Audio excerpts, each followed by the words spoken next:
أعوذ بالله من الشيطان الرجيم بسم الله الرحمن الرحيم Di PowerPoint, alhamdulillah itu sebenarnya puji bagi Allah itu merupakan ungkapan syukur hamba kepada Allah.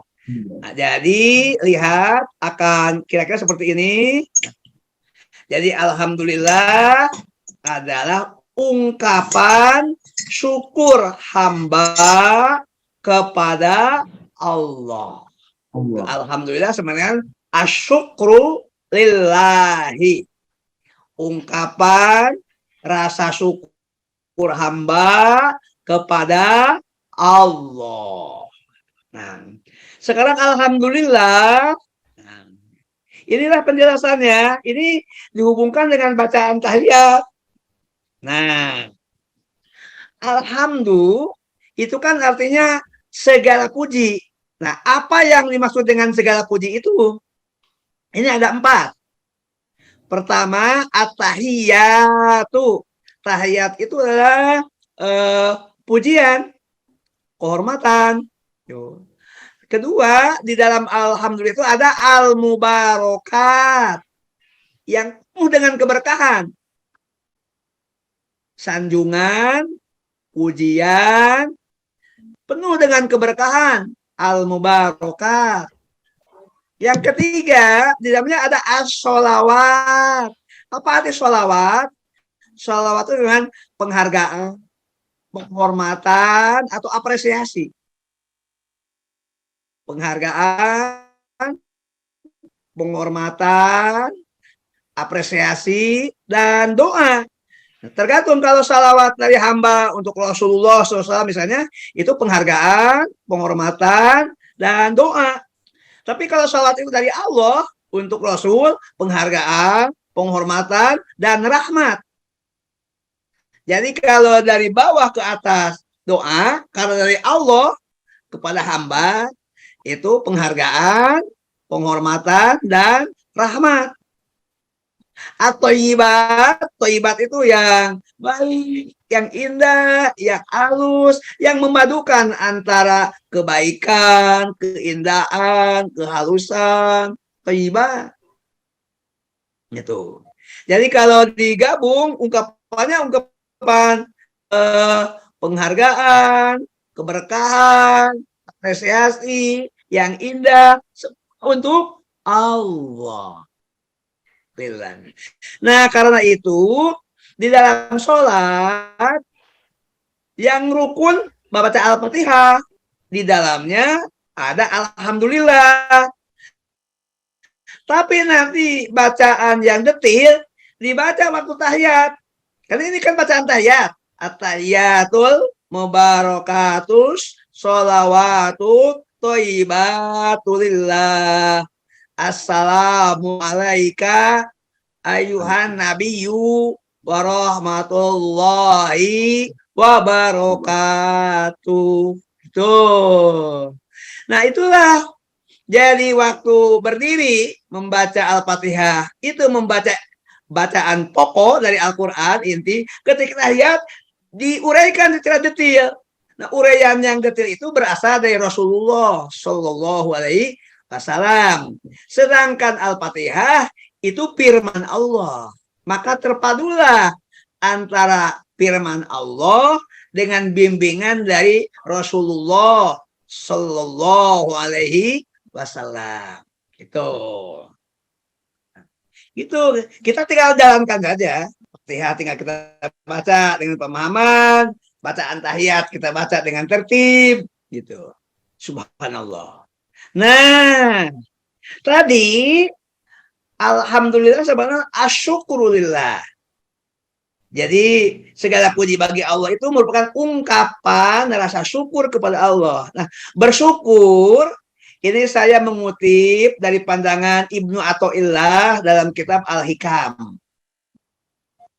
Nah, ini tapi kutipannya dirumuskan dengan PowerPoint. Nah,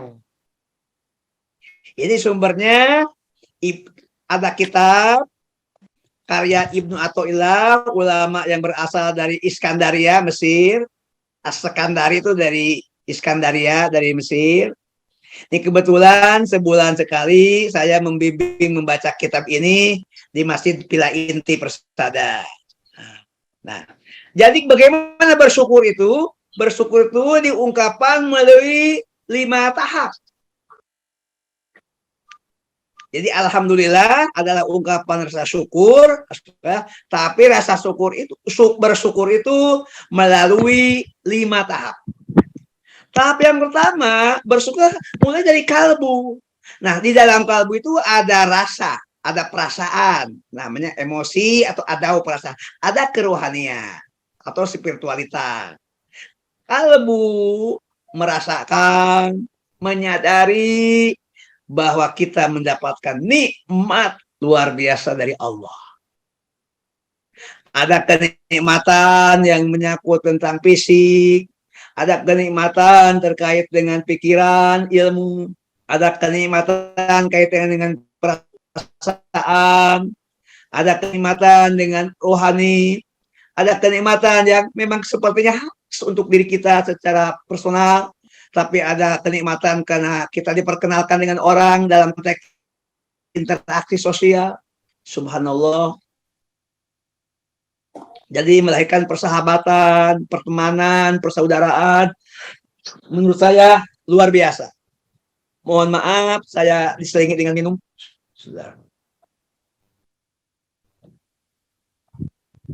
Nah, kalbu. Jadi kalbu itu intinya adalah merasakan, meresapkan, menghayati, menjiwai itu. Kalbu itu merasakan, meresapkan, menghayati, menjiwai kenikmatan itu. Dan ini hanya pantas dialamatkan kepada Allah. Yang kedua, dari kalbu pindah ke pikiran. Nah, pikiran itu melahirkan konsep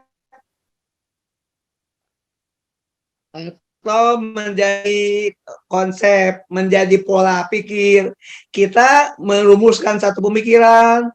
Ya Allah, hidup ini bermakna, hidup ini berada, hidup ini berarti, hidup ini karena nikmat-Mu ya Allah. Jadi melahirkan konsep. Tuh. Melahirkan ada yang disebut dengan wawasan, ada pikiran. Tuh. Jadi kita memandang hidup ini dengan konsep bermakna, berharga, penting karena karunia Allah. Berharga, bermakna, penting, betul-betul ini nikmat Allah. Jadi kita punya konsep, lalu menghasilkan konsepsi, lalu menghasilkan persepsi, persepsi tentang diri. Jadi ada konsep diri, ada persepsi diri. Kita bagaimana merumuskan diri kita. Dirumuskannya. Kita jadi seperti sekarang. Luar biasa. Itu karena nikmat Allah, karunia Allah.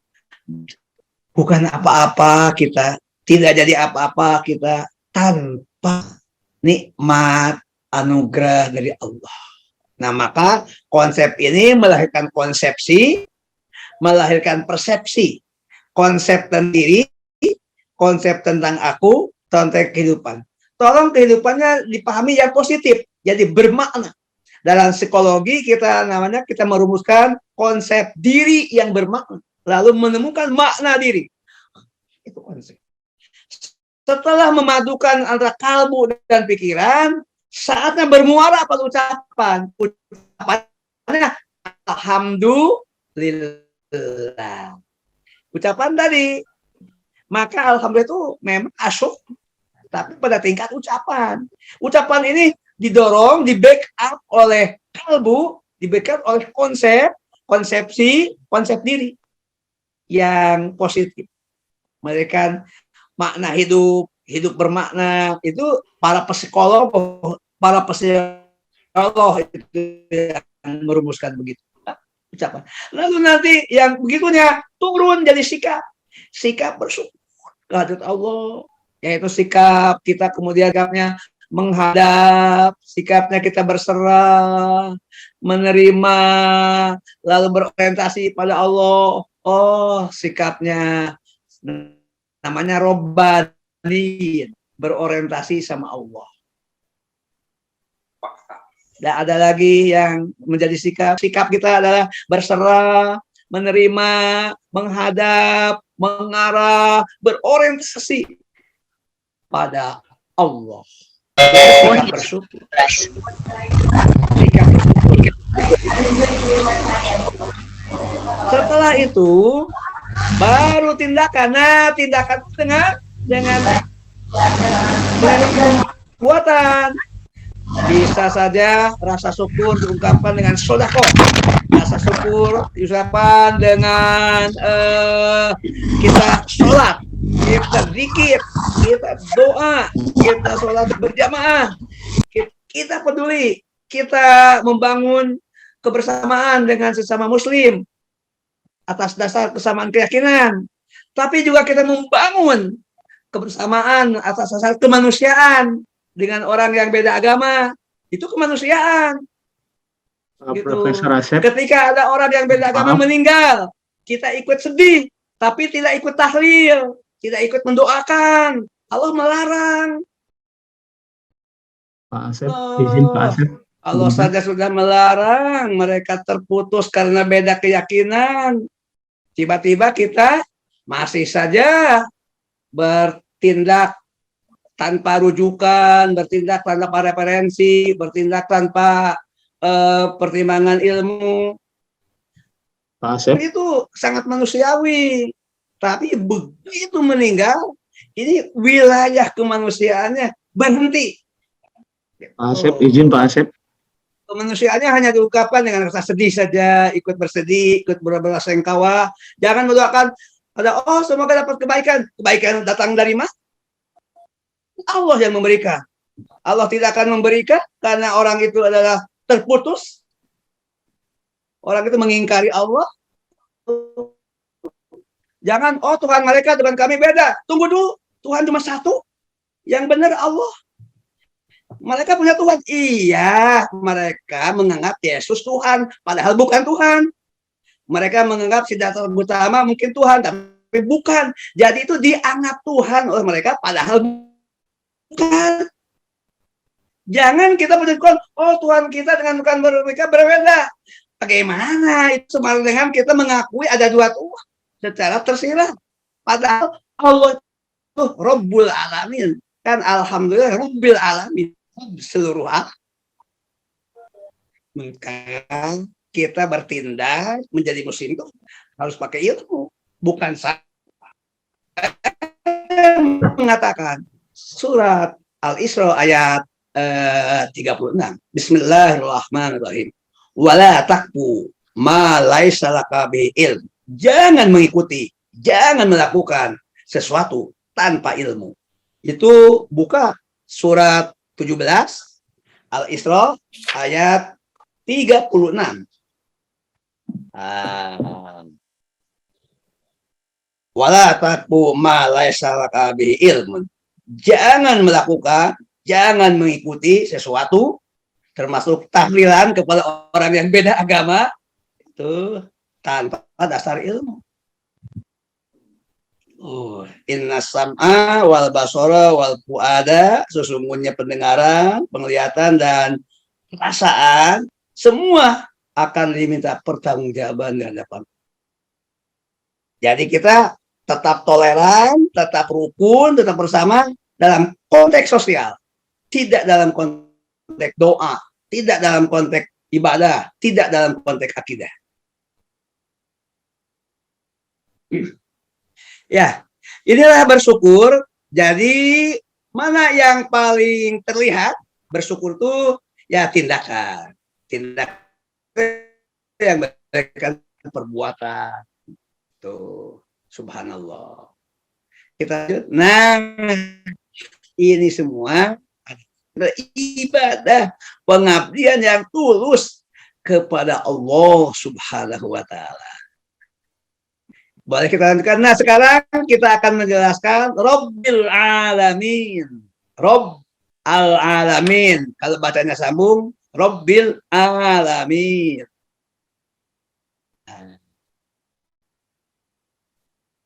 Rob adalah mengatur, mengurus, merawat, mengembangkan, mencintai. Rabbil Alamin berarti Allah yang mengatur seluruh alam. Allah yang mengurus seluruh alam. Allah yang merawat seluruh alam. Allah yang mengembangkan seluruh alam. Semuanya karena Allah mencintai makhluk atau alam ciptaannya. Jadi kalau dijelaskan secara lebih mudah, Rob memiliki 3 konsep. Pertama, konsep manajemen. Nah, konsep manajemen tadi mengatur, mengurus, mengelola, menata. Itu konsep manajemen. Jadi Allah menciptakan alam, tapi tidak membiarkan alam independen. Independen itu berdiri sendiri. Tidak. Tetap berada dalam otoritas Allah. Allah mengatur, Allah mengurus, Allah menata, Allah mengelola. Inilah yang disebut dengan Rob dalam konteks manajemen.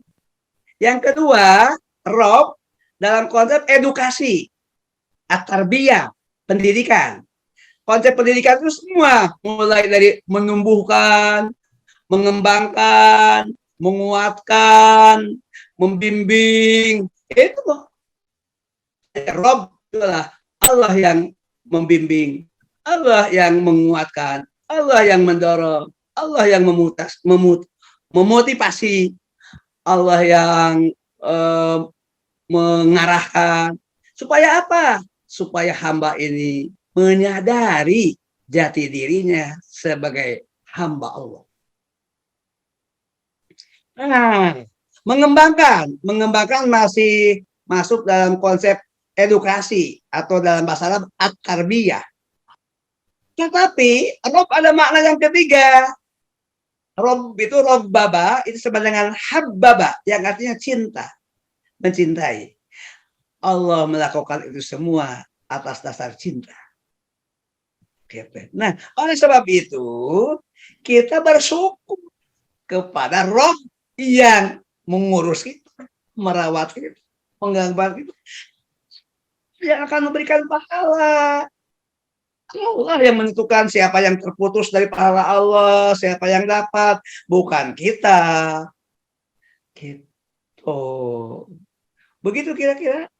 Semoga penjelasan ini rangkuman dari beberapa sumber, dari beberapa bacaan yang sepertinya sekarang sudah di meja makan, sudah siap saji. Gitu. Ini Pak Ismet ini ibarat makanan, ini pengajian ini sudah berada di meja makan, siap saji. Subhanallah. Tapi saya jelaskan bahwa sumbernya insya Allah bisa dipertanggungjawabkan. Insya Allah. Pak Asep, izin Pak Asep. Kita sedang membahas takut. Pak Asep, Pak Prof. Bagaimana tentang al-alamin? Ini belum saya tulis dalam PowerPoint ini. Nah, alam yang terlihat oleh kita ini terbatas. Ini alam yang terlihat itu namanya ad-dunya. Sekarang nih, ad-dunya itu artinya yang dekat. Al-Quran menyebutnya juga al-ula. Ini yang pertama, karena nanti ada bagian backupnya, bagian keduanya, yaitu al-akhirah. Jadi adunya itu yang dekat, bisa juga asyahadah yang terlihat. Asyahadah itu yang bisa disaksikan. Al-Quran menyebut asyahadah.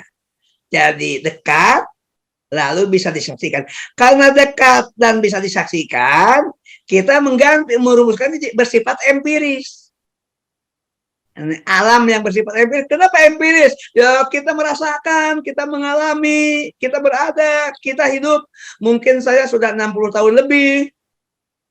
Itu ya berada di alam ad-dunya ini. Jadi kalau gitu makanya disebut yang dekat, yang dapat disaksikan, bersifat empiris, karena itu sering dihubungkan atau diartikan materi.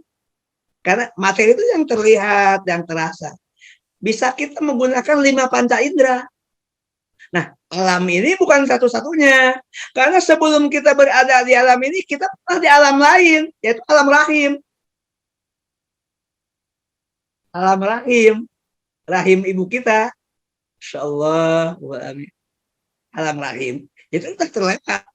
Mungkin kita tidak menyadari bahwa kita pernah berada di alam rahim.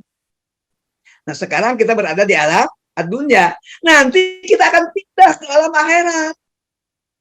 Sebelum masuk ke akhirat, ada alam lihat, alam transisi. Alam transisi itu disebut dengan 2 nama, terutama alam kubur. Jadi bukan kuburan, alam kubur itu. Kuburan itu untuk menanam badan kita, tubuh kita, fisik kita yang sudah jadi jenazah, sudah jadi mayat. Tidak semua orang meninggal bisa dikuburkan, ada kuburannya. Jadi alam kubur. Nama lain alam kubur itu alam barzah. Gitu. Alam pemisah. Dunia sudah terlewat, akhirat belum. Nah, alam-alam itu Allah semua. Jadi ada alam rahim, ada alam dunia, ada alam kubur, ada alam akhirat. Ada alam yang berdasarkan komunitas, alam malaikat. Malaikat punya disebut malakut. Ada alam gaib. Tuh, dalam gaib itu misalnya kehidupan jin. Mereka melihat kita tidak bisa melihat mereka. Padahal di sini juga. Gitu. Setan itu alam gaib. Semuanya diciptakan oleh Allah, dirawat, diurus, dikelola oleh Allah. Rabbul Alamin. Karena itu tidak benar pandangan dalam kosmologi Jawa yang membagi alam, ada jagat gede, jagat cilik, masing-masing alam ada yang ngurus. Lihat dalam struktur Kesultanan Yogyakarta, begitu ke utara, ke gunung, di utara Yogyakarta ada gunung, Gunung Merapi, itu ada Bah Marijan. Sekarang diganti oleh anaknya Bah Asih namanya. Nah, Bah Marijan itu jadi juru bicara, pemimpin upacara, ritual kepada pengelola gunung. Dia punya keyakinan gunung ini ada yang ngurus, ada yang ngelola. Di luar Allah. Keliru, tidak ada. Cuma Allah Rabb itu. Itu. Maka ada sesajen, ada persembahan. Untuk apa? Supaya Gunung Merapi tidak marah, tidak menimbulkan beron, menimbulkan bencana, tapi selalu menekan manfaat, kesejukan, kesuburan, kedamaian. Kan memang di wilayah gunung itu menjadi wilayah pertanian yang subur. Itu ada ritualnya. Ada komunitasnya, komunitas Merapi. Dari mana saya tahu? Mahasiswa kami yang melakukan penelitian. Saya dapat ilmu. Saya hanya mengamati sepintas di sekitar Merapi, tapi tidak meneliti mendalam. Gitu. Ke selatan, ke laut, itu ada di Nyi Roro Kidul. Makanya nanti ada sesajen untuk Nyi Roro Kidul, melarungkan kepala kerbau. Semuanya syirik. Ketika melarungkan kepala kerbau dan meyakini itu adalah persembahan untuk Nyi Roro Kidul, itu adalah perbuatan syirik. Ketika menyembelih hewan, lalu kepalanya diperuntukkan untuk Nyi Roro Kidul, maka hewan itu jadi bangkai. Dagingnya haram dimakan. Tindakannya mubazir. Sekarang harga sapi berapa? Harga bisa 20 juta, 25 juta. Dibuang percuma. Kalau dimakan, itu statusnya bangkai, haram. Begitu. Gara-gara salah memahami konsep Rabbul Alamin. Dan bukan hanya Yogyakarta. Yogyakarta kemudian terstruktur karena ada kerjaan. Semua pantai selatan, mulai dari Blambangan di timur, ujung pulau, termasuk Pulau Bang Ratu, itu ada tradisi. Dan ternyata bukan hanya di pantai selatan Jawa. Gitu. Di beberapa tempat lain di Nusantara ditemukan. Saya hanya mengambil contoh ini kasus Yogyakarta karena lebih terstruktur, ada kerajaan, ada kesultanan. Oke. Nah, sekarang kita akan menjelaskan ayat 3. Ar-Rahmanir-Rahim. Saya akan Izin Pak Asep. menjelaskannya. Ar-Rahman ini seperti ini, lihat. Itu berasal kata ra, ha, mim. Ra, ha, mim. Pak Asep, izin Pak Asep. Ra, ha, mim ini membentuk kata ar-Rahman. Pak ini Berarti ar-Rahman itu intinya Rahman. Ar-Rahim juga intinya Rahman. Tuh. Jadi Ar-Rahman dan Ar-Rahim itu pangkalnya adalah rahmat. Ar-Rahmah. Saya jelaskan kalau Ar-Rahman kesempurnaan tapi ada kesementaraan. Kalau Ar-Rahim kesinambungan dan kemantapan.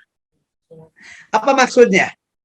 Kesempurnaan dilihat dari sisi Allah yang memiliki sifat Ar-Rahman. Itu sempurna. Kesementaraan dilihat dari segi pihak penerima. Karena Ar-Rahman itu bisa dirasakan oleh orang beriman, bisa dirasakan rahmat oleh orang musyrik, bisa dirasakan oleh orang kafir, bisa dirasakan oleh hewan, oleh seluruhnya alam. Berapa besarannya dalam hadis disebutkan, itu hanya 1 dari 100 poin. 1 ini didistribusikan terasa pada kenikmatan ketika kita makan, ketika kita minum. Dan itu orang kufur, orang ateis, orang komunis, tidak perlu. Semua merasakan itu. Semua merasakan. Karena kenikmatan ini universal. Tidak memilih, tidak memilah. Allah memberikan kasih sayang kepada semua makhluknya, semua hambanya. Termasuk yang mungkin juga tukang tidak sholat, tukang maksiat, ideologinya ateis, komunis, sekularis, humanis, semuanya. Tapi tunggu dulu, itu kalau hanya itu tidak beriman kepada Allah, itu sementara. Sampai kapan? Sampai mati. Begitu mati, terputus semua nikmat Allah itu.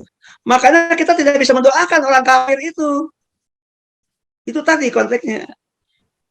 Tuh, orang beriman double. Ar-Rahman dapat, Ar-Rahim dapat. Contoh, kita makan. Masya Allah, mungkin kita dapat kiriman makanan, minuman, lalu kita makan. Kita ucapkan terima kasih kepada yang mengirim. Kita mendoakan kebaikan, mendoakan keselamatan, keberkahan, kesejahteraan. Lalu kita menikmati. Satu sisi kita mendapatkan rahmatnya Allah. Karena kita menyikapinya dengan iman, menyikapinya dengan membangun, dengan ibadah, itu terjadi kesinambungan. Kita makan mungkin kenikmatannya terbatas, tapi ibadahnya terbawa sampai kubur, terbawa sampai barzah, terbawa sampai akhirat. Masya Allah, sedekah makanan, minuman di dunia bukan hanya masalah kemanusiaan, tapi kesinambungan, jadi masalah ketuhanan, jadi terbawa sampai akhirat. Luar biasa Muslim. Segala yang keluar dari Muslim itu bermanfaat di dunia, bermanfaat bagi orang banyak, bermanfaat sampai di akhirat. Karena memadukan Ar-Rahman dan Ar-Rahim. Sementara orang kafir hanya mendapatkan rahman Allah, tidak mendapatkan rahimnya Allah. Makanya Ar-Rahim itu saya rumuskan sederhana, kesinambungan dan kenapa. Kenapa mantap? Karena yang akan diberikan bernilai 99 jauh lebih kualitatif ketimbang 1 dirasakan oleh bersama. Karena itu kalau ada orang yang selingkuh lalu berzina, kasihan nikmatnya cuma nikmatnya sebentar, dosanya, tanggung jawabnya, beratnya lebih melampaui kenikmatan yang dirasakannya. Demikian, Masya Allah. Gitu kira-kira Ar-Rahman dan Ar-Rahim. Nah, kita orang yang beriman memadukan kedua-duanya. Makanya kita baca dengan dipadukan. Bismillahirrahmanirrahim. Alhamdulillahirabbil alamin. Lalu diulang lagi. Ar-Rahmanir-Rahim. Masya Allah, terasa betul Al-Fatihah telah mengantarkan kita kepada pengalaman beragama, kepada pengalaman bertuhan, kepada merasakan bagaimana Allah baik dan kebaikannya luar biasa terasa bagi kita bersama. Nah, kita lanjut sekarang. Allah menetapkan sifat kasih sayang pada dirinya. Ini ada ayat Quran tadi bahwa Ar-Rahman itu pangkalnya Ar-Rahmah, Ar-Rahim pangkalnya Ar-Rahmah. Bisa diuraikan dari ilmu linguistik, ilmu etimologi tadi. Nah, kita akan mendapatkan penjelasan lebih jauh pada surat Al-An'am ayat 12. Pak Uli mohon berkenan membacakan terjemah surat Al-An'am ayat 12 yang muncul di layar. Silakan Pak Uli. Ya, baik, terima kasih. Bismillahirrahmanirrahim. Katakanlah Muhammad, saya mau tanya, itu nggak masalah kalau main nggak ada milik lagi ya. siapakah apa Tapi yang di paling langit tidak, dan di bumi? Semua barang yang dibeli secara detail ada. Nah, maaf, saya ulangi. Silakan, Pak. Katakanlah Muhammad, milik siapakah apa yang di langit dan di bumi? Katakanlah milik Allah. Dia telah menetapkan sifat kasih sayang pada dirinya. Dia sungguh akan mengumpulkan kamu pada hari kiamat yang tidak diragukan lagi. Orang-orang yang merugikan dirinya, mereka itu tidak beriman. Nah, inilah yang ingin dikutip. Kata ba'ala absihir rahmah.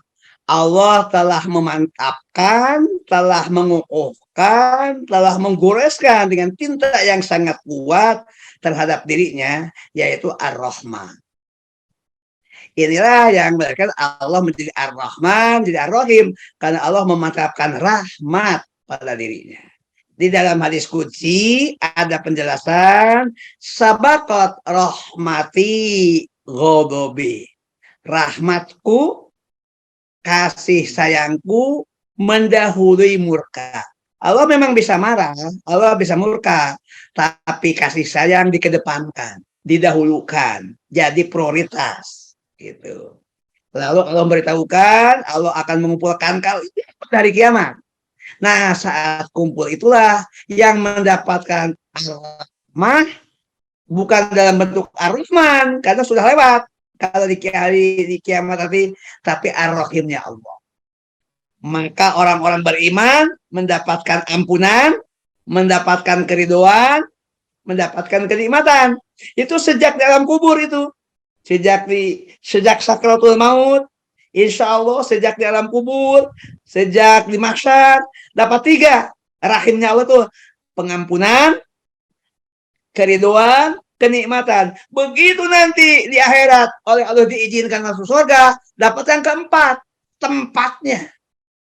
Bukan sekadar kenikmatan, tapi tempatnya kenikmatan, yaitu surga. Antara isi dan tempat, tentu saja kalau isi terbatas, kalau tempat semuanya isi berada di tempat. Lalu ada yang kelima dan keenam, yaitu bertemu dengan Allah dan melihat Allah. Ini rahimnya Allah. Yang kafir gigit jari, yang musyrik gigit jari, gitu. Baik. Nah, sekarang kembali saya akan membuat sebuah uraian narasi tentang Ar-Rahman. Mohon Pak Uli kembali berkenan membacakan narasi yang saya tulis. Narasi itu, nah ini yang depan. Silakan baca Pak. Baik. Mudah-mudahan membawa keberkahan dan disimak oleh semua peserta. Silakan Pak. Baik, Allah itu bernama Ar-Rahman, yang maha kasih kepada seluruh manusia, baik yang beriman maupun yang kufur, yang taat maupun yang maksiat, hewan, alam, dan seluruh jagat raya. Sifat Allah itu Ar-Rahman, penyayang yang tiada memilih dan memilah. Allah itu Ar-Rahman, senantiasa menyayangi seluruh makhluk ciptaannya dengan kasih sayang sempurna. Kasih sayang Allah yang terkandung dalam namanya Ar-Rahman itu bersifat universal, lengkap dan menyeluruh, meliputi seluruh makhluk ciptaannya. Namun kasih sayang Allah yang terkandung dalam namanya Ar-Rahman itu dalam kesementaraan selama manusia menjalani hidup dan kehidupan di dunia yang fana ini. Nah, itu. Nanti begitu meninggal, yang kafir gigit jari, yang musyrik gigit jari, yang munafik gigit jari, yang beriman lanjut dengan Ar-Rahim. Gitu. Maka Ar-Rahim itu terbatas bagi yang beriman di akhirat. Tapi kualitatif lebih besar, lebih banyak. Karena dari segi kuantitas 99. Sedangkan Ar-Rahman satu, tapi dibagi, didistribusikan kepada seluruh makhluk alam jagat raya. Jadi lebih nikmat, lebih luas, lebih kualitatif Ar-Rahim. Tapi yang menerima terbatas yang beriman saja di akhirat. Demikian kira-kira penjelasannya. Nah, sekarang mohon judulnya juga dibaca Pak Uli. Tadi kelewat judulnya. Maaf Pak, maaf. Nama Allah, sifat Allah, dan perbuatan Allah. Allah itu bernama Ar-Rahim, yang maha kasih kepada hamba-hambanya yang beriman dan beramal saleh. Sifat Allah itu Ar-Rahim, maha penyayang terhadap seluruh manusia yang beriman, beribadah, dan beramal soleh dengan ikhlas kepadanya. Allah itu Ar-Rahim, senantiasa menyayangi hamba-hambanya yang mendekatkan diri kepadanya menjadi sahabat dan kekasihnya. Kasih sayang Allah yang terhimpun pada namanya Ar-Rahim bersifat kualitatif, mantap, dan sempurna yang berkesinambungan sejak manusia hidup di dunia fana hingga manusia migrasi ke alam akhirat yang abadi. Nah, ini. Jadi beruntung orang beriman mengantongi dua, Ar-Rahman dapat, Ar-Rahim diraih. Masya Allah. Ar-Rahman dapat, Ar-Rahim diraih. Coba kita berikan sebuah sinopsis singkat. Orang beriman berada di sebuah restoran. Orang kafir berada di restoran yang sama. Sama-sama memesan makanan yang sama. Beda meja, beda nomor. Semuanya menikmati. Semuanya tertawa, ceria, menikmati hidangan di sebuah restoran, di tempat wisata. Orang kafir, sebatas makanan itu sampai lidah. Begitu lewat, tidak terasa lagi. Orang beriman, dimulai membaca doa sebelum makan. Setelah makan, waktu makan merasakan ini kenikmatan, ini dari Allah, lalu ditutup dengan doa kembali. Maka orang beriman makan di restoran itu bernilai ibadah. Kenikmatannya di dunia enak, lezat, puas, gitu. Tapi ada sesuatu yang diinvestasikan untuk hidup setelah mati, yaitu ibadah, rasa syukur, gitu, kepada Allah, lalu menggunakan energi yang dibentuk dari makanan tadi untuk menjalani hidup dengan ibadah, untuk beraktivitas yang bermanfaat, menjalankan tupoksi masing-masing, tugas pokok dan fungsi. Maka orang beriman mendapatkan Ar-Rahim. Orang kafir cukup tertawa-tawa saja, menikmati hidangan yang sama, di tempat yang sama, lokasi yang sama. Begitu kira-kira. Kalau digambarkan, kita berkunjung ke tempat wisata, menikmati hidangan di restoran yang sama dengan orang yang beda agama. Boleh jadi orang yang beda itu teman kantor kita. Aduh. Di dunia mungkin dia yang terakhir, boleh jadi begitu. Nikmati saja makanan yang halal. Tapi dampaknya terpulang keyakinannya. Keyakinan inilah yang jadi inti membuat Ar-Rahman saja atau Ar-Rahman digabungkan dengan Ar-Rahim. Subhanallah. Gitu kira-kira kalau dibuat testimoni gitu. Baik. Nah, inilah bahwa ada kenikmatan yang diberikan Allah, tapi khusus untuk orang beriman di hari kiamat saja.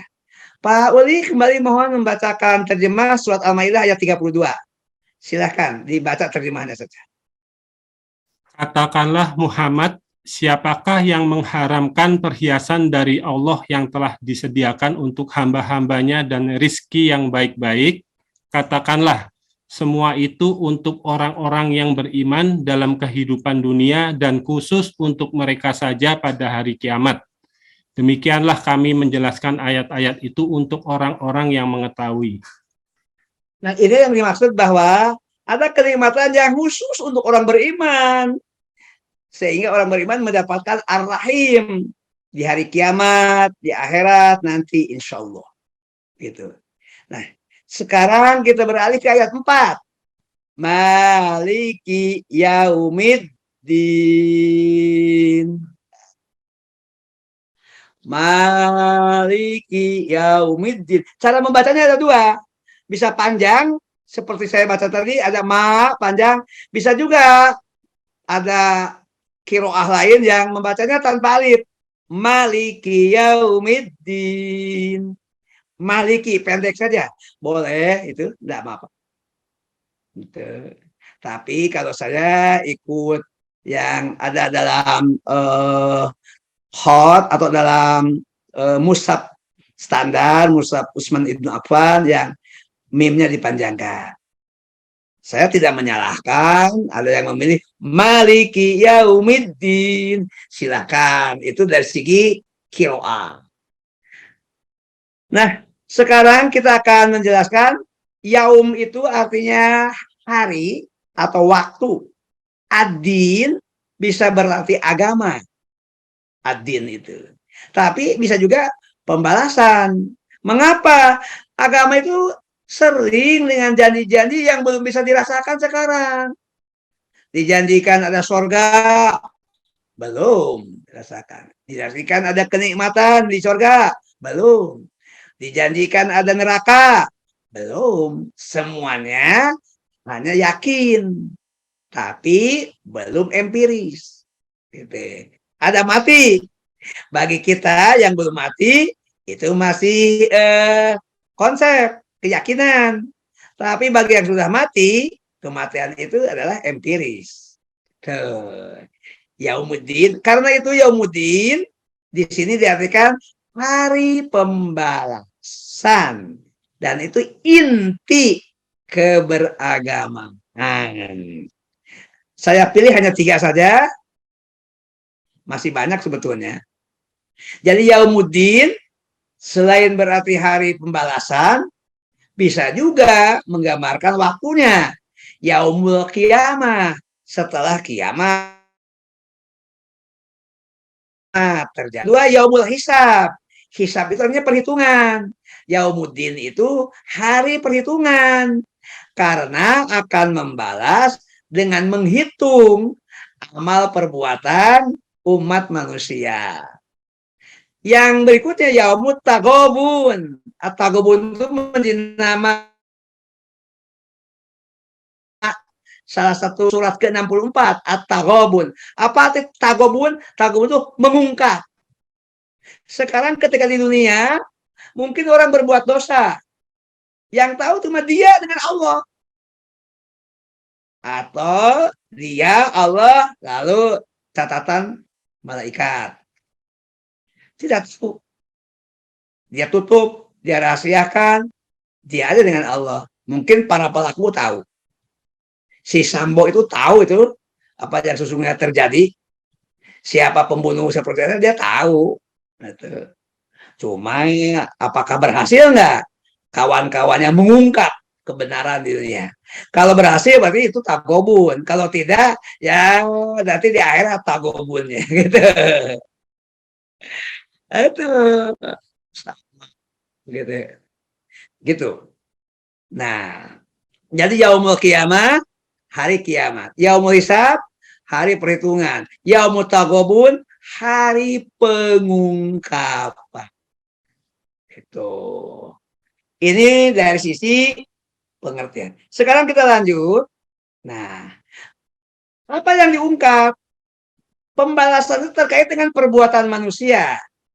Dalam ilmu akidah, ilmu tauhid, disebut dengan af'alul ibad, perbuatan hamba. Perbuatan itu ada dokumen.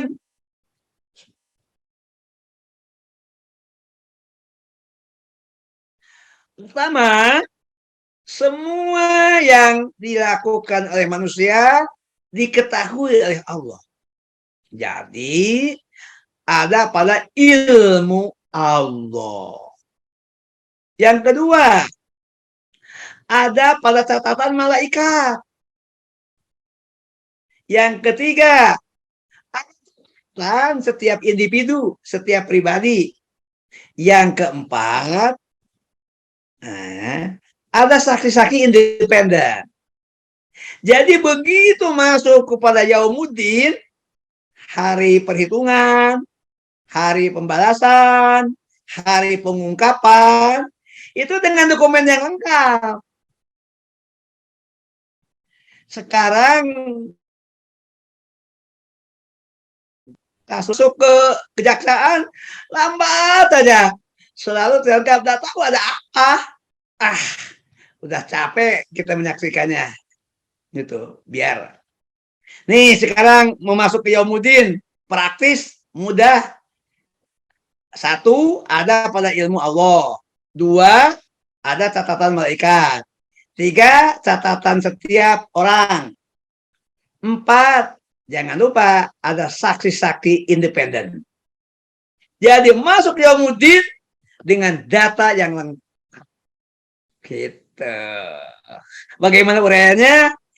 Ikuti kuliah ini. Insya Allah berdasarkan ayat sebentar lagi. Nah, sekarang ada pertanyaan. Kenapa tidak cukup dengan ilmunya Allah saja? Tunggu dulu.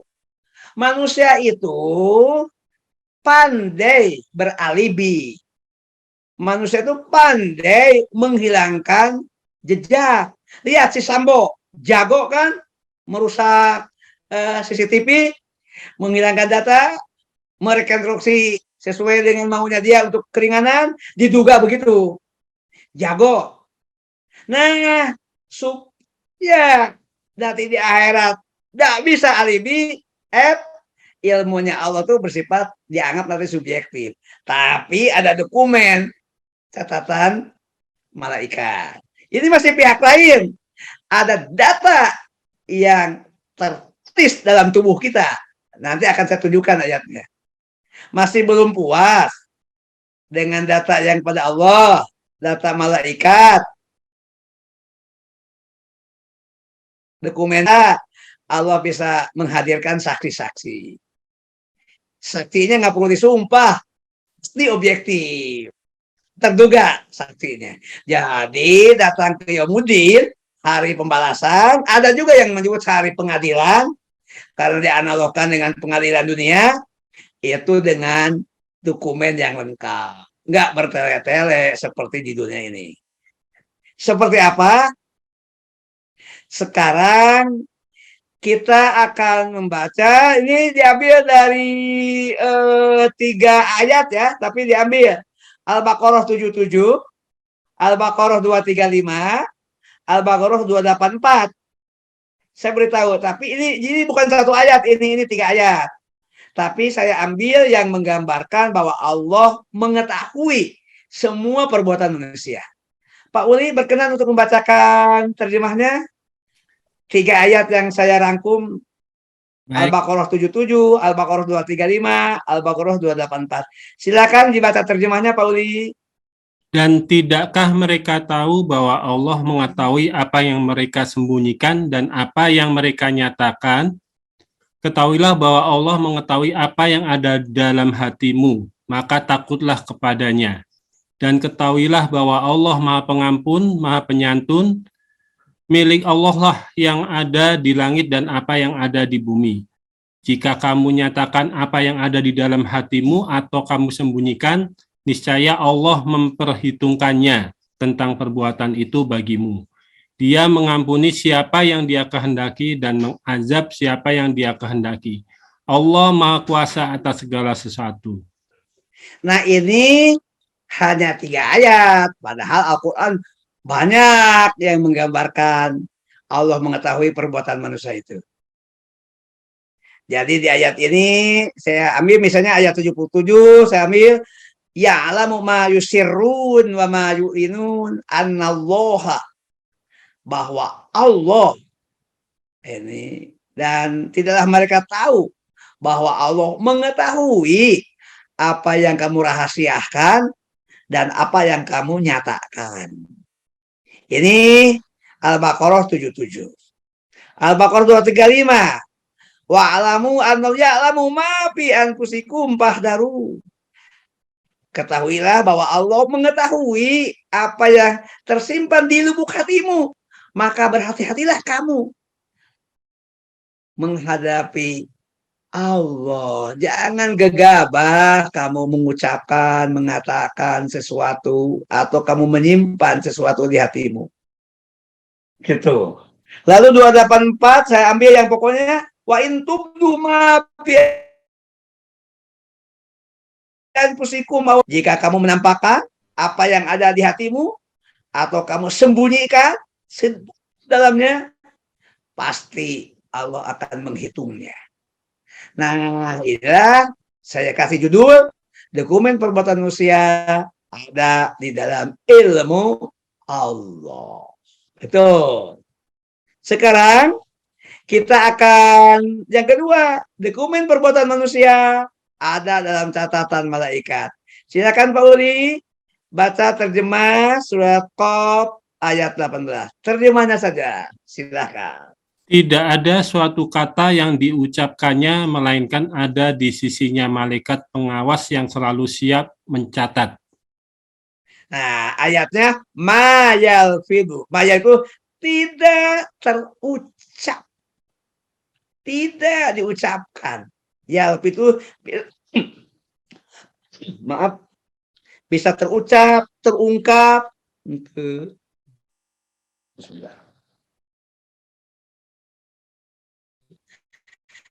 Terucap, terungkap min kaulin illa ladaihi, kecuali bersama setiap orang itu ada rokib dan atid.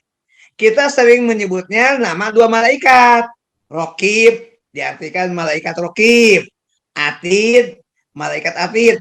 Padahal secara harfiah rokib artinya memperhatikan, atid artinya mengawasi. Tapi tentu tidak salah bahwa kedua malaikat yang memperhatikan dan mengawasi itu mencatat semua perbuatan manusia. Hasilnya ada dokumen catatan malaikat. Lalu ulama menyimpulkan siapa malaikat itu sesuai dengan tugasnya, rokib dan atid. Baik. Berikutnya, Pauli, yang berikutnya dokumen perbuatan manusia ada dalam catatan diri manusia sendiri.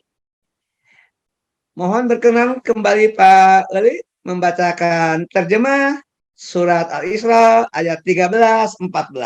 Silakan Pak Eli. Dan setiap manusia telah kami kalungkan catatan amal perbuatannya di lehernya. Dan pada hari kiamat kami keluarkan baginya sebuah kitab atau catatan dalam keadaan terbuka. Bacalah kitab catatan kamu, cukuplah dirimu sendiri pada hari ini sebagai penghitung atas dirimu. Bapak dan Ibu yang terhormat, mohon berkenan melihat ayat yang saya tayangkan. Bisa melihat Al-Quran langsung, bisa juga mengaktifkan HP yang ada program Al-Qurannya. Saya akan membaca dengan menerjemahkan kata demi kata untuk lebih mudah diikuti dan mudah-mudahan lebih mudah dipahami dan diresapkan ke dalam hati. A'udzu billahi minasyaitonir rajim. Bismillahirrahmanirrahim. Wa kulla insanin, dan kepada setiap insan, setiap manusia. Aljamnahu, kami telah mengalungkan. Jadi ini seperti kalung. Kami telah menempelkan atau mengalungkan. Ta'irahu, pencatat amal perbuatannya. Ini jadi alat rekam, recording yang mencatat, tapi nempel pada leher kita. Gitu. Pi unuki, di lehernya. Jadi pada leher kita ada alat rekam, ada pencatat. Gitu. Tak terlihat karena bersifat metafisik. Wah, enggak ada. Iya, tidak diperlihatkan dong sama Allah. Itu. Wa nuhriju, dan kami akan mengeluarkan. Jadi Allah akan mengeluarkan, dikeluarkan tuh lahu, lalu diberikan kepada kita.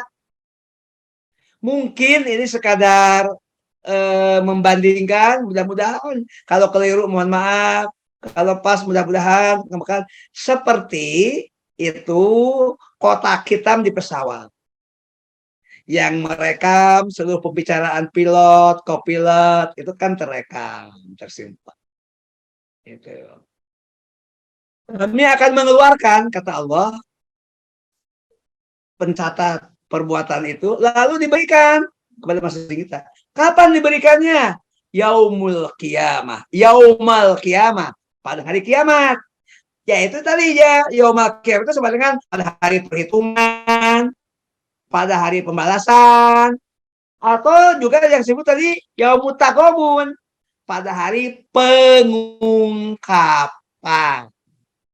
Berupa apa ya? Lihat ayat berikutnya. Oh, itu kitaban. Kitaban itu ada artinya goresan, catatan, tulisan. Jadi ada tergores, tercatat, tertulis. Nah, kumpulan-kumpulan terus itu disebut kitab. Yalqahu, yang bisa diakses, atau mansuron, dalam keadaan terbuka, artinya bisa diakses dengan mudah, terbuka. Bahkan ada tafsiran, orang lain juga jadi tahu karena bukunya terbuka, catatannya bisa diakses, transparan, terbuka, praktis, mudah diakses. Masya Allah. Ayat 14, Allah memberikan panduan, Iqra, silakan baca. Kita bakal catatan Anda. Gitu. Catatan. Apa? Cukuplah binapsika terhadap dirimu, al-yauma, hari ini, alaika, bagimu, hasiba, yang akan menghitung dengan teliti, dengan cermat. Kalau disusun di kalimat, maka cukuplah buku itu merangkum semua perbuatan dengan tercatat lengkap menyeluruh.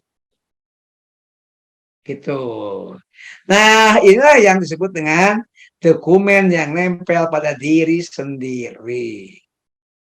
Jadi ada pada ilmunya Allah, ada catatan dua malaikat, ada yang menempel pada diri kita sendiri. Sekarang kita akan beralih kepada saksi-saksi independen. Nah, perbuatan manusia dalam memori saksi-saksi independen.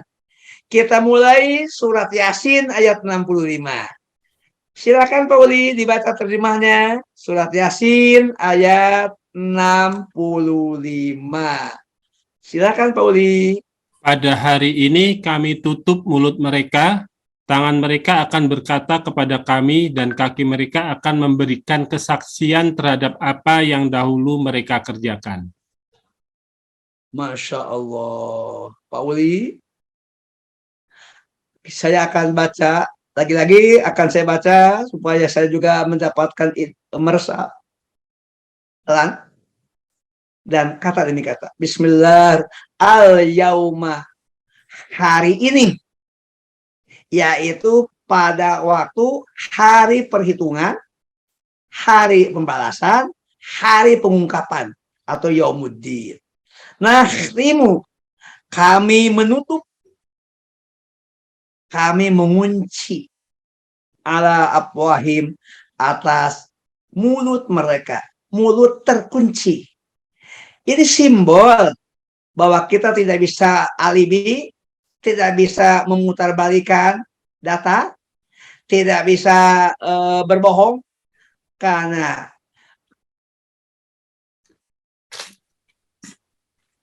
begitu.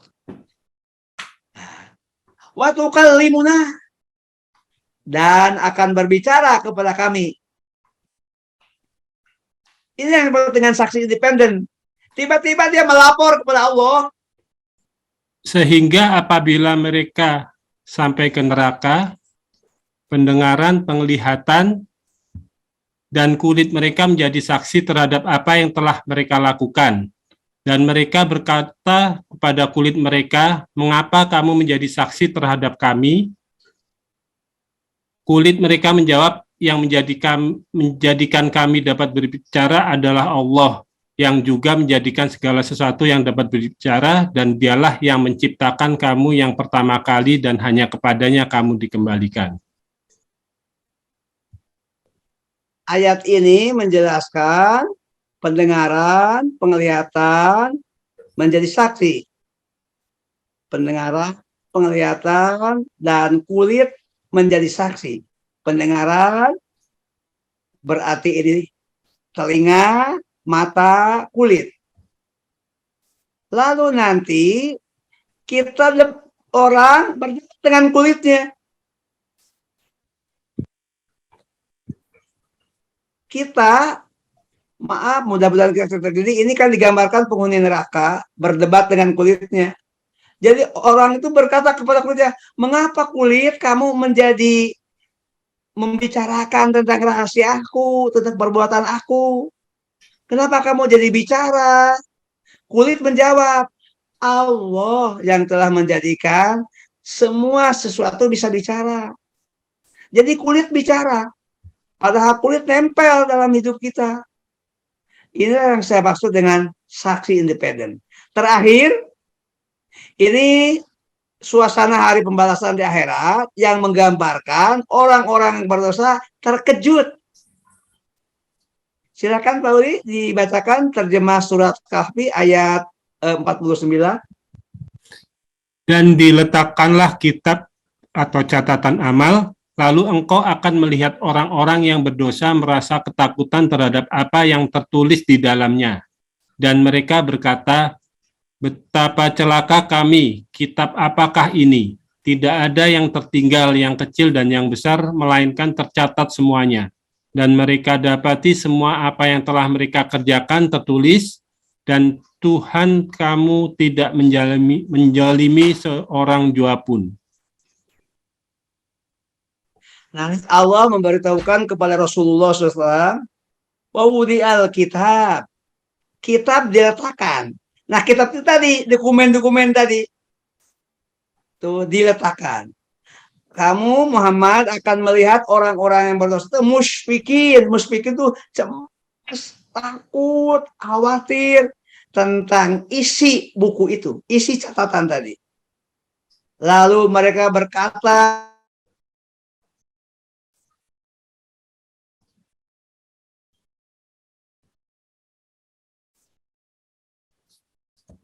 mati terus.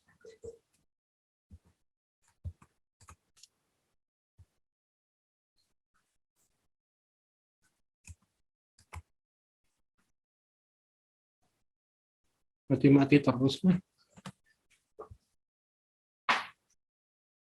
tadi datanya. Tuh, semua orang menemukan apa yang sudah dikerjakannya hadir. Dan Allah tidak berbuat aniaya kepada siapapun hambanya. Saya kira sudah sampai di ujung. Terima kasih. Assalamualaikum warahmatullahi wabarakatuh. Demikian paparan ini. Semoga memberikan manfaat bagi kita bersama.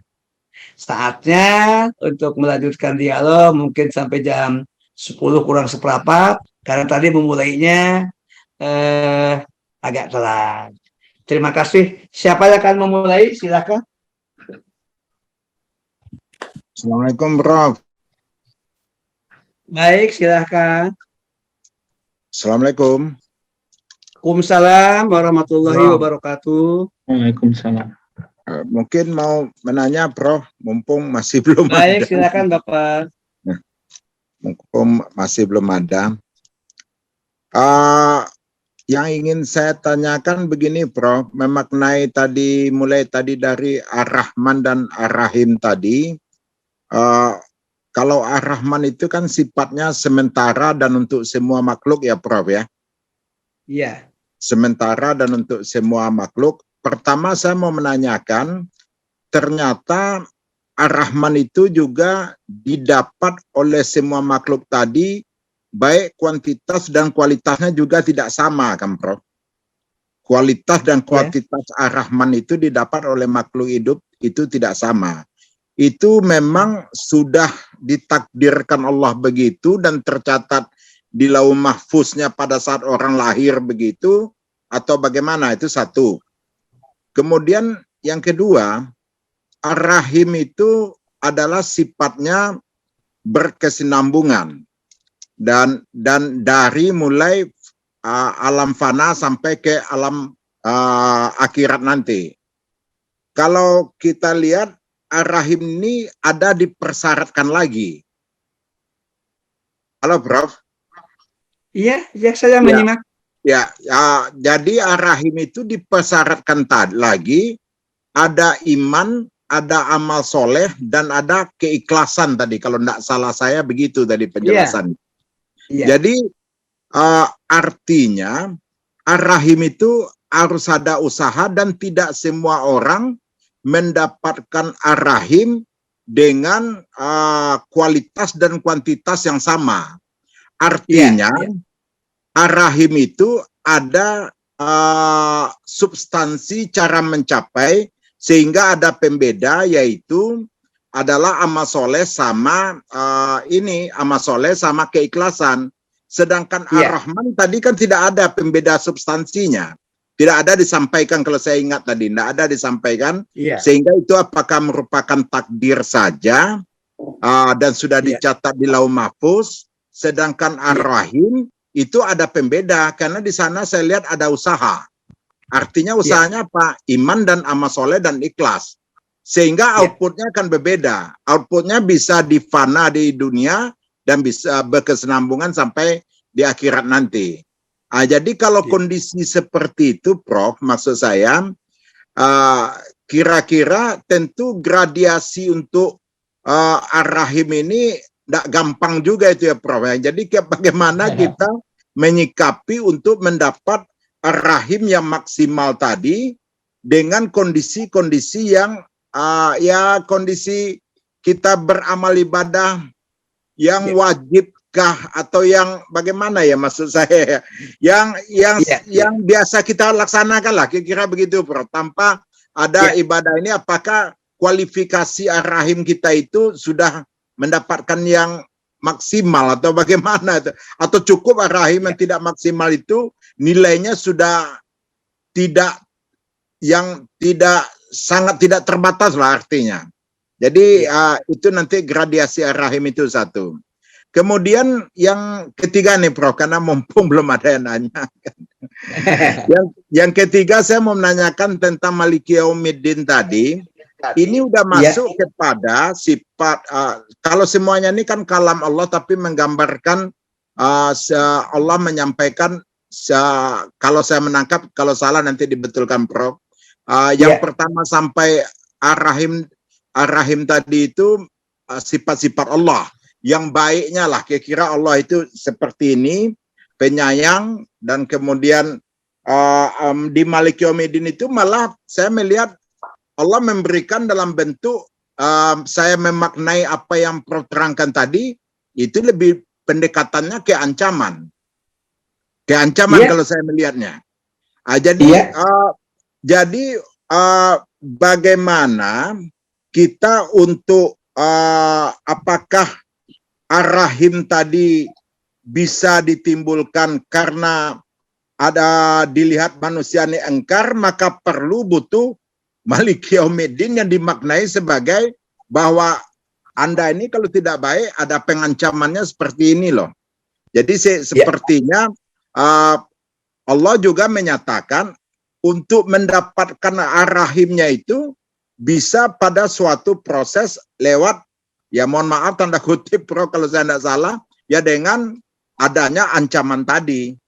Jadi mungkin itu pertanyaannya Prof, kira-kira itu bagaimana kita memaknai ada tadi yang seperti saya sampaikan tadi gradiasi atau bagaimana, dan kemudian juga Allah memulai dengan jika ar-Rahman, ar-Rahim tadi kira-kiraan tidak membuat Anda bagus, ini ada pengancaman loh.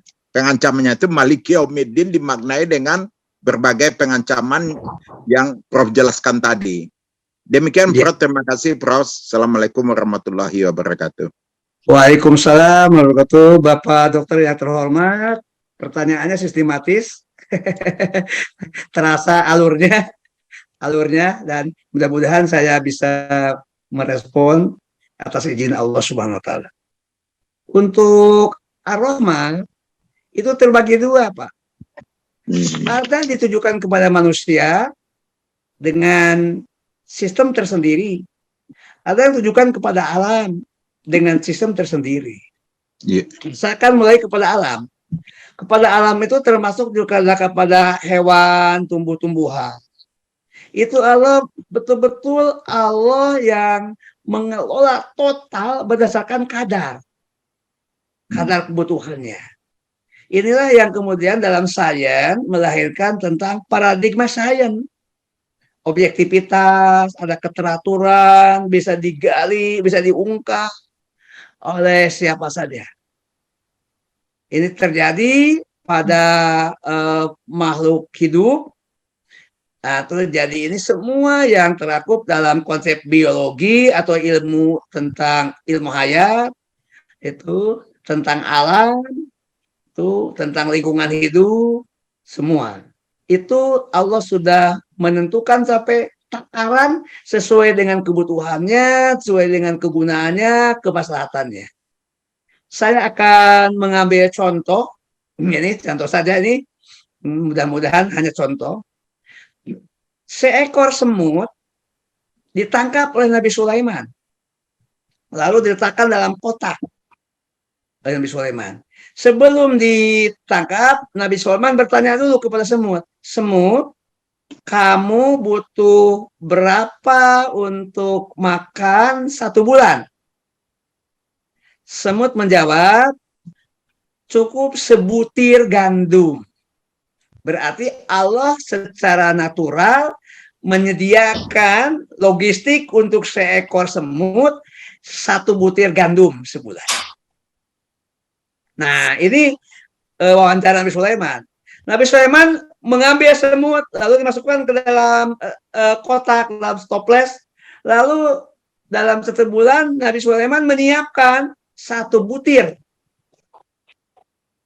1 butir gandum. Setelah 1 bulan, ternyata hanya habis separuhnya. Lalu Nabi Sulaiman bertanya, semut, mengapa disisakan? Mengapa tidak seperti yang kamu katakan 1 butir 1 bulan di alam bebas? Semut menjawab, di alam bebas itu diatur sepenuhnya sama Allah. Dan Allah tidak pernah lupa, tidak pernah salah, tidak cepat.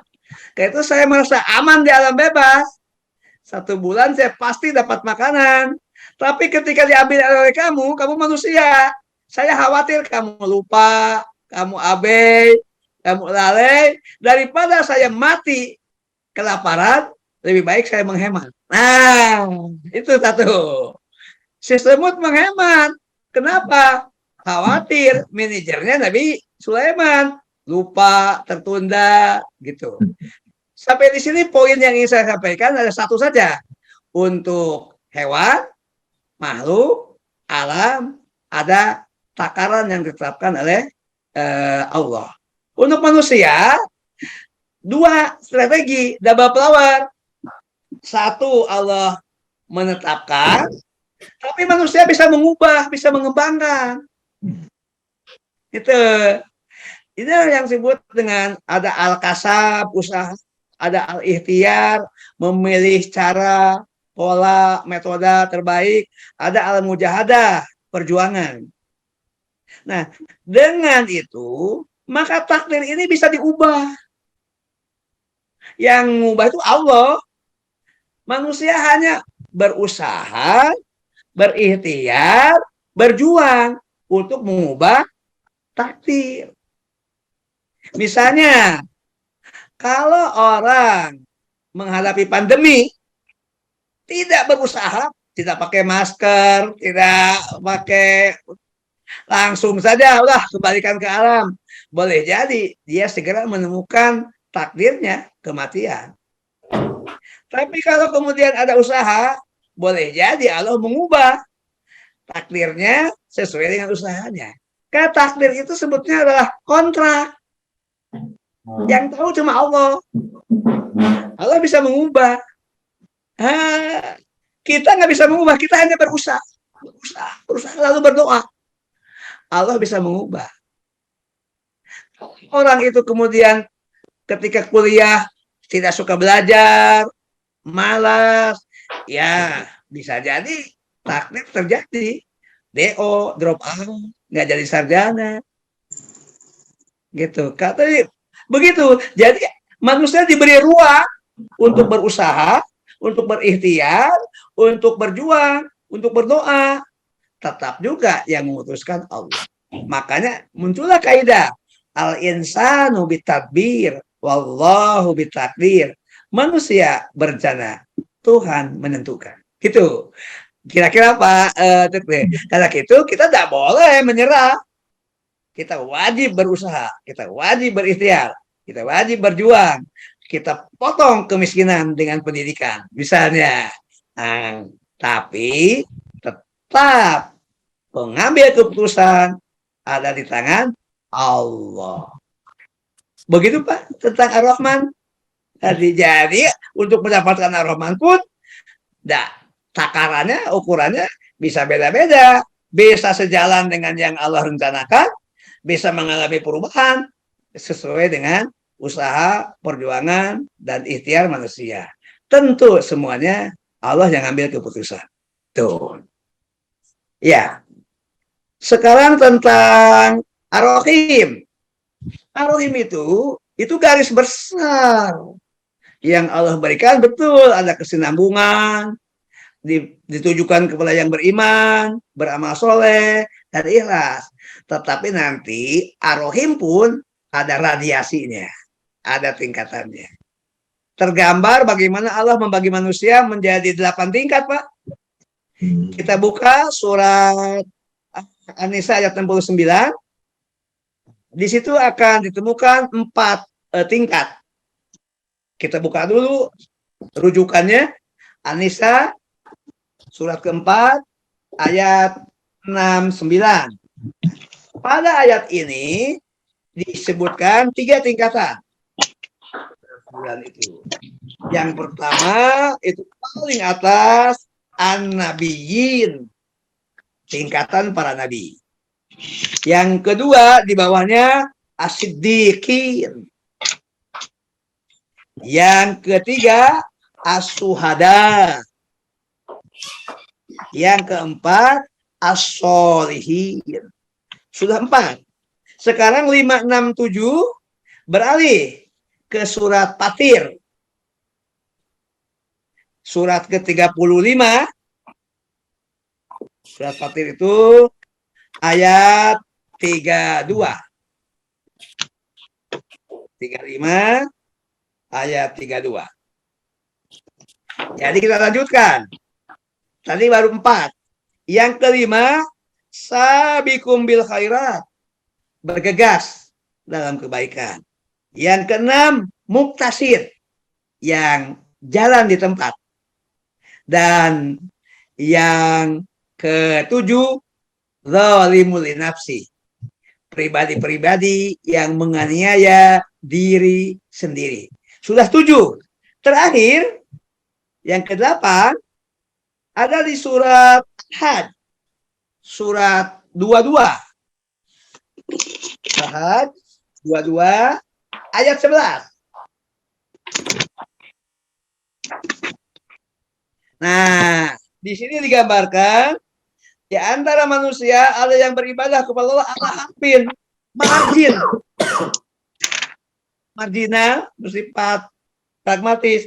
Apabila menimpa kebaikan, dia akan tetap menjadi muslim. Tapi apabila tertimpa oleh malapetaka, dia cari alternatif agama lain yang bisa membawa keuntungan dunia. Nah, orang ini jelas ini kelasnya abangan, kelasnya pragmatis, beragama tidak punya pendirian, agama dianggap seperti pakaian. Ini lebih rendah dibandingkan yang menganiaya diri sendiri. Nah, oleh sebab itu, ketika nanti mendapatkan ar-rahimnya Allah, tentu bertingkat. Yang tertinggi, yang bisa memadukan iman, amal saleh, lalu keikhlasan, dan tentu dengan ihsan, kualitas-kualitas amalnya yang akan dievaluasi oleh Allah. Begitu kira-kira untuk pengertian ar-rahim. Betul tadi saya jelaskan gitu. Sekarang Malik Yaumiddin. Malik memang menggambarkan Allah. Malik itu ada 3 artinya. Bisa artinya Malik, pemilik. Bisa artinya penguasa. Bisa artinya raja. Tentu semuanya menggambarkan power. Itu full power. Karena kata Allah, saya yang memiliki. Saya yang berkuasa. Saya raja. Maka pendekatannya adalah jalaliyah, gagah, perkasa, power. Kenapa harus pakai power? Menghadapi orang macam-macam, bisa nuntut, bisa apa. Maka Allah kedepankan kekuasaannya. Gitu. Nah, menghadapi ini, tunggu dulu. Tentu Allah berkuasa, tapi tidak sewenang-wenang. Allah berkuasa, tapi tidak berbuat aniaya. Allah berkuasa, tapi Allah dengan hikmah, dengan adil, dengan bijaksana, dengan menjamin hak-hak setiap orang. Karena itu Allah menampilkan data. Jadi Allah berkuasa, tapi berbasis pada data. Allah berkuasa, tapi menekankan rasa keadilan yang sempurna. Tidak usah khawatir, kekuasaannya tidak sewenang-wenang. Demikian Pak Isa, Pak Dokter. Ya, makasih Pak. Ya, sama-sama. Mudah-mudahan semua pertanyaan sudah sedikit mendapatkan penjelasan yang bisa clear, Bro. mencerahkan lah kira-kira. Makasih, Pak. Bapak dan Ibu terhormat, kita masih punya waktu, silahkan. Setelah Pak Dr. Ihsan, mungkin berikutnya siapa lagi, silahkan.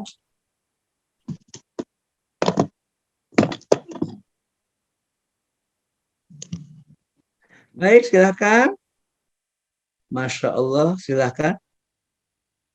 Ada Ibu Bonita yang baru bergabung. Silahkan Bu Bonbon. Ada Pak Arif. Yang ada Pak Helmi. Tentu ada siapa lagi? Pak Mudaya. Ya. Silahkan.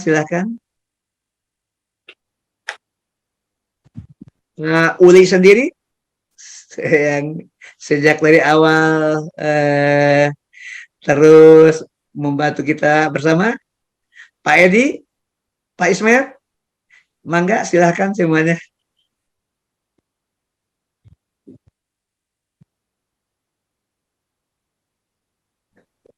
Ada, ya silahkan.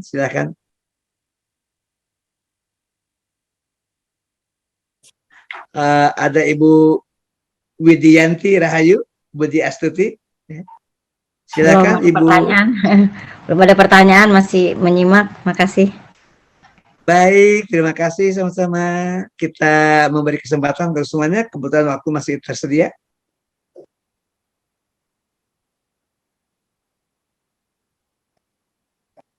Assalamualaikum Pak Prof. Waalaikumsalam warahmatullahi wabarakatuh. Saya mau sedikit menanyakan perbedaan antara alhamdulillah dengan syukur. Kan alhamdulillah itu bersyukur juga dengan syukur. Iya. Perbedaan antara. Itu saja Pak? Iya. Oh Pak Ismet. Tentu alhamdulillah itu lebih luas dari bersyukur, karena alhamdulillah itu tadi mengungkapkan yang tadi misalkan pujian itu kan at-tahiyatul mubarakatus sholawatu thayyibatu, ujungnya lillah. Berarti ada berapa ta'itab? Ada at-tahiyah, ada al-mubarakah, ada as-sholawat, ada at-thayyibah. Luar biasa puji. Tetapi di kata pujian itu ada muatan, ada pesan, itu ungkapan rasa syukur. Jadi kalau manusia ingin bersyukur, maka ucapkan alhamdulillah. Itu menjadi media yang bisa mewadahi rasa syukur. Itu alhamdulillah. Tidak usah terjemahkan puji Tuhan. Nanti kesannya jadi beda paradigma gitu. Orang-orang yang puji Tuhan juga sekarang udah ikut-ikutan alhamdulillah. Gak usah. Kita tahu bahwa itu adalah segala puji bagi Allah. Bacakan saja. Kita tidak alfi dengan bahasa Arab. Kita tahu bahasa Arab itu bahasa manusia yang, tapi ini bahasa manusia beriman, pilihan Allah melalui wahyu Allah gitu. Jadi asyukru merupakan salah satu manifestasi dari alhamdulillah, atau biji sebaliknya, bahwa rasa syukur itu bisa diwadahi dengan mengucapkan alhamdulillah. Tapi sumbernya ada yang berasal dari kalbu, dari akal, dari ucapan, sikap, melahirkan tindakan. Luar biasa, ada 5 saluran mengucapkan rasa syukur itu. Ada bersyukur dengan kalbu, bersyukur dengan pikiran, bersyukur dengan ucapan, bersyukur dengan sikap, bersyukur dengan tindakan. Jadi bersyukur in action juga bisa. Gitu. Subhanallah. Intinya kita ucapkan alhamdulillah saja. Gitu. Tapi sudah terangkum. Itu. Apabila kita juga mengaktifkan pikiran, mengaktifkan rasa, mengaktifkan rohani kita sedemikian rupa saat kita mengucapkan alhamdulillah. Begitu Pak Ismet. Apakah sudah cukup? Kalau silakan, kalau masih ada yang ingin disampaikan. Subhanallah. Baik, barangkali saya bisa ini. Baik, Pak Hidayat, silakan. Iya, Assalamualaikum warahmatullahi wabarakatuh. Waalaikumsalam warahmatullahi wabarakatuh. Iya, saya ini baru ikut yang kedua ini, Prof. Karena beberapa kesempatan yang lalu kebetulan beralangan. Jadi mungkin ada beberapa yang saya ketinggalan gitu ya. Namun ada yang ingin saya tanyakan, cuma mungkin topiknya agak sedikit berbeda. Yang menjadi pertanyaan dalam hati saya kadang-kadang juga saya juga belum mendapat jawaban yang pasti gitu ya. Tentang ini, nah, mungkin agak menyimpang sedikit ya. Tentang Allah menyebut dirinya sebagai aku tunggal ya. Kemudian Allah menyebutkan dirinya sebagai kami. Jadi jamak gitu ya. Kira-kira Ya. apa ya perbedaan itu? Kalau kami itu kok seolah-olah kami itu banyak gitu ya. Jadi jamak gitu. Nah, kira-kira gimana penjelasan kira-kira? Terima kasih. Baik, baik, baik. Begini Pak, ketika persoalan itu sebenarnya wewenang Allah, Allah menggunakan kata ganti aku. Berarti Allah tidak mengajak siapapun. Ini adalah urusanku. Ini wewenangku. Itu. Ini otoritasku. Dan sedikit, misalnya menciptakan. Allah menggunakan kata ganti aku. Wa ma khalaqul jinna wal insa. Aku tidak menciptakan jin dan manusia. Karena Allah ingin menekankan penciptaan itu otoritas Allah. Jadi tergantung sudut pandang. Ketika Allah ingin menekankan bahwa itu ada urusanku sepenuhnya, maka Allah gunakan kata ganti aku. Tapi ketika Allah ingin menekankan, misalnya dalam hal memberi rezeki, Allah nggak pernah menggunakan kata aku. Kami. Ya.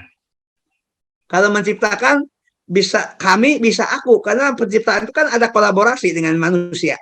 Nah, tapi ketika Allah menjelaskan tentang memberi rezeki, perhatikan Allah menggunakan kata kami. Nahnu narjukukum wa iyyakum. Kami memberikan rezeki kepada kamu dan kepada seluruh makhluk. Wa mimma rojaknahum, dan dari rezeki yang kami berikan kepada kamu. Kami. Nah, kenapa kami? Karena Allah ingin menekankan betul rezeki itu wewenang Allah. Allah yang menggariskan. Tetapi rezeki sampai ke tangan kita melewatkan berapa rantai-rantai yang harus terlibat manusia. Kita ambil contoh. Makan salah satu rezeki itu dalam bentuk fisik itu to'am. To'am itu makanan. Ada di meja makan. Nah, bagaimana proses dari padi sampai menjadi nasi tersaji di meja? Itu kan melibatkan banyak pihak. Ada pemilik sawah, ada petani penggarap, ada yang bekerja saja untuk tandur, ada yang bekerja untuk membersihkan, ada yang membantu bersah untuk memberikan obat, ada yang bekerja untuk memanen. Setelah panen, apakah bisa sendiri? Tidak. Ada yang langsung dimasukkan karung, ada yang menimbang, ada yang mengangkut. Setelah jadi gabah, ketika akan dijemur, itu saya melihat petani tidak bisa sendiri, ada pekerja-pekerja yang bantu. Ketika kita butuh beras, kita menggunakan jasa penggilingan padi. Ada bagian transportasi, ada bagian semua. Dan coba bayangkan ketika sampai di meja makan. Dan itu campuran. Ada nasinya, ada lauk pauknya. Lauk pauknya juga ada yang kita masak sendiri, ada yang kita beli jadi. Semua melibatkan rantai-rantai kehidupan. Karena itu Allah meminta kamu bersyukur kepada sesama, berterima kasih kepada aku. Sampainya rezeki kepada kamu siap dikonsumsi, melibatkan para pihak. Karena itu Allah menyadarkan kita dengan Allah selalu menggunakan kata ganti kami. Iya. Baik. Nah, Jadi intinya bahwa kalau Allah menyebutkan kami itu berarti Allah bersama makhluknya gitu ya. betul. Oh iya. Bisa makhluk itu manusia, Iya. tapi tergantung pasalnya. Ketika Allah berbicara menurunkan Al-Quran, kenapa Allah menggunakan kami? Karena ada Karena Jibril. menurunkan Al-Quran itu juga melibatkan para malaikat. Iya. Malaikat yang paling utama dan menjadi job utamanya malaikat Jibril. Jibril. Tapi bukan hanya Jibril. Ada malaikat Hafadhah, ada malaikat-malaikat lain. Lihat malaikat-malaikat yang tidak disebutkan namanya, tapi bertugas demikian gesit. Baca surat An-Najiat, buka surat ke-79, ayat 1, 2, 3 saja. Pak Uli, mohon berkenan membukakan surat ke-79, tapi bacanya nggak usah semua, depannya saja. Ayat 1, 2, 3. Gimana Allah menggambarkan tugas malaikat yang tidak disebutkan namanya, tapi hanya disebutkan tugasnya. Saya coba, Surat ke-79. ya. 79. Demi malaikat yang mencabut Silakan. nyawa dengan keras, demi malaikat yang mencabut nyawa dengan lemah lembut, demi malaikat yang turun dari langit dengan cepat. Satu lagi. 3, Pak. Dan malaikat yang Wal mendahului dengan mudabbirati kencang. amro. Demi malaikat yang mengatur urusan dunia. Dan Nah, malaikat yang mengatur urusan dunia. karena itu, ketika Allah menurunkan Al-Quran, tidak menggunakan kata ganti aku. Karena Allah melibatkan malaikat. Ketika rezeki, bukan hanya malaikat, tukang gojek pun keajak. Bagian transportasi. Para pekerja buruh tani terajak. Para pekerja kasar di sebuah penggilingan padi itu terbawa. Mereka tetap bermakna. Mereka tetap berfungsi. Mereka tetap berarti. Mereka berikan kontribusi untuk membangun tuh mata rantai rezeki kepada kita. Hidup ini seperti jaring-jaring laba-laba. Manusia tidak bisa hidup sendiri, tapi butuh interaksi sosial dalam sebuah sistem kemasyarakatan yang terpadu. Begitu kata Ibnu Khaldun, Pak. Oh, iya. Baik, terima kasih, Pak. Iya. Kalau sudah tidak ada, mungkin saatnya kita untuk pamit. Gimana, Pak Ismet? Pak Uli? Ini. Pak Dr. Ihsan?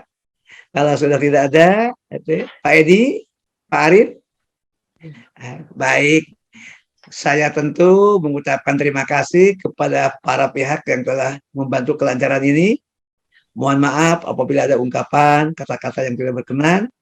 Semoga manajemen kita lebih baik untuk pengelolaan pengajian ke depan. Dan insya Allah kita juga akan terus mengevaluasi dan memperbaiki. Semoga Allah membimbing kita mengelola pengajian ini dengan berhasil guna, memberikan manfaat, memberikan faedah, memberikan kebaikan seluas-luasnya dan sebanyak-banyak. Mari kita tutup dengan sama-sama membaca doa kifarat majlis. Bismillahirrahmanirrahim. Subhanakallahumma wa bihamdika asyhadu an la ilaha illa anta astaghfiruka wa atubu ilaik. Walhamdulillahirabbil alamin. Hadanallahu wa iyyakum ajmain. Assalamualaikum warahmatullahi wabarakatuh. Waalaikumsalam warahmatullahi wabarakatuh.